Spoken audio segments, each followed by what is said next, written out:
Hello friends, हमारे channel Hindi IT गुरु में आप सभी का स्वागत है। जैसा कि हम लोग इंग्लिश पढ़ रहे हैं, इंग्लिश के अंतर्गत प्रोनाउन चैप्टर को पढ़ रहे हैं। इसके पहले हम लोग वीडियो में प्रोनाउन के अंतर्गत rule number kinds of pronoun यानी पर्सनल प्रोनाउन के अंतर्गत पढ़ रहे हैं। अब पर्सनल यूज ऑफ इट का प्रयोग पढ़ेंगे। यूज ऑफ इट मतलब इट का प्रयोग। इट यह अकेला पर्सनल प्रोनाउन है, यानी इट एक अकेला इम्पर्सनल प्रोनाउन है जिसे अलग अलग तरीके से प्रयोग में लाया जाता है। यानी इट को अलग अलग तरीकों से प्रयोग में लाया जाता है। First, subject of an impersonal verb, यानी कि सब्जेक्ट में इम्पर्सनल वर्ब आता है। जैसे it blows, the wind blows. फिर second, subject of the verb to be, जब हम समय या मौसम के बारे में चर्चा करते हैं। जैसे इट इज़ सैटरडे टुडे। फिर next, what time is it your watch. फिर next, it is always cloudy up in the hill. फिर प्रोविजनल टेम्पररी के लिए इट का प्रयोग किया जाता है सब्जेक्ट के रूप में। It is danger to play with fire, यानी आग से खेलना खतरनाक है। फिर रोल 4 नंबर क्या होता है, for representing a noun is neutral gender, मतलब नाउन को रिप्रेजेंट करने के लिए कि नाउन न्यूट्रल जेंडर होता है। जैसे take your book back, I found it utterly boring. फिर 5वां, शिशु या बच्चे के लिए जिसका सेक्स पता ना हो, यानी बच्चे के लिए जिसका सेक्स न पता हो उसमें भी इट का प्रयोग करते हैं। जैसे बॉय हो या गर्ल, या बेबी हो या बच्चा। जैसे व्हेन ही सा the child it was playing, जब मैंने उस बच्चे को देखा तब वह खेल रही थी। फिर 6वां, जानवर एवं पक्षियों के लिए, ही हैज़ ए कैट, मतलब कि वह एक बिल्ली है। इट इज़ वेरी ब्यूटीफुल, जो बहुत ही सुंदर है। फिर रूल नंबर 7, नाउन या प्रोनाउन से पहले एम्फेसाइज के रूप में किया जाता है, यानी नाउन या प्रोनाउन से एम्फेसाइज के रूप में किया जाता है। जैसे it was the principal who made this announcement, मतलब कि यह वही प्रिंसिपल है जिन्होंने इस अनाउंसमेंट को किया। फिर रूल नंबर 8 पढ़ें, use for referring to a producing statement sentences was insulted by her teacher and she held it against him for long time. फिर नेक्स्ट, इनिमेटेड यानी निर्जीव वस्तुओं के लिए भी इट का प्रयोग करते हैं। जैसे here is your pen, please take it, यहाँ पे आपकी कलम है, कृपया इसे उठा लीजिए, क्या ले लीजिए। अब हम लोग नेक्स्ट प्रोनाउन पढ़ेंगे, रेसिप्रोकल प्रोनाउन, यानी रेसिप्रोकल प्रोनाउन को हिंदी में परस्पर सर्वनाम कहते हैं।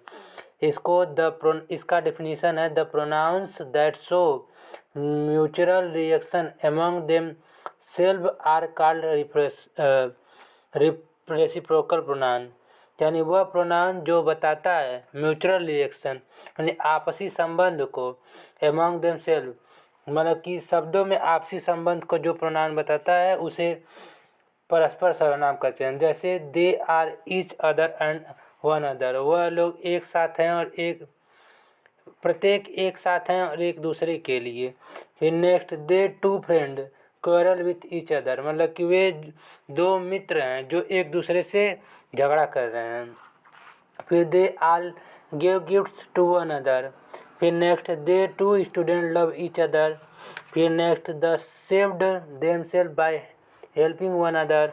फिर रूल नंबर फर्स्ट इसमें क्या है, each other and an other mean the same, यानी ईच अदर का और एन अदर का मतलब होता है द सेम।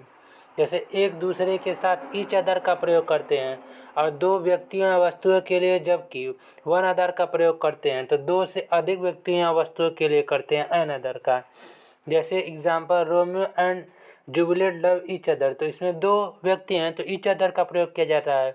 जैसे Russia and America are jealous of each other, इसमें भी ईच अदर का प्रयोग फिर next sentence, the 6 men shouted at one another, यानी कि 6 व्यक्ति एक दूसरे से झगड़ा कर रहे हैं, तो इसमें 6 मेंबर दे दिया है। फिर next, all the members of the council were shouting at another. फिर note, we do not normally use each other, यानी हम लोग सामान्यतः ईच अदर का प्रयोग नहीं करते हैं आफ्टरवर्ड, मतलब कि शब्दों के बाद, लाइक मीट यानी मिलने पर, आर मैरी मतलब शादी करने पर, where the verb itself take makes the meaning clear, जहाँ पे मीनियर मतलब जहाँ पे शब्द क्लियर होता है वहाँ ईच अदर वन अदर का प्रयोग करते हैं, ईच अदर या वन अदर का प्रयोग करते हैं। जैसे they meet in 1992 and married in 1994, यानी मैं उनसे मिला 1992 में और उनसे शादी किया 1994 में। अब नेक्स्ट प्रोनाउन पढ़ते हैं, रिफ्लेक्सिव प्रोनाउन, यानी रिफ्लेक्सिव प्रोनाउन को हिंदी में निजवाचक सर्वनाम कहते हैं।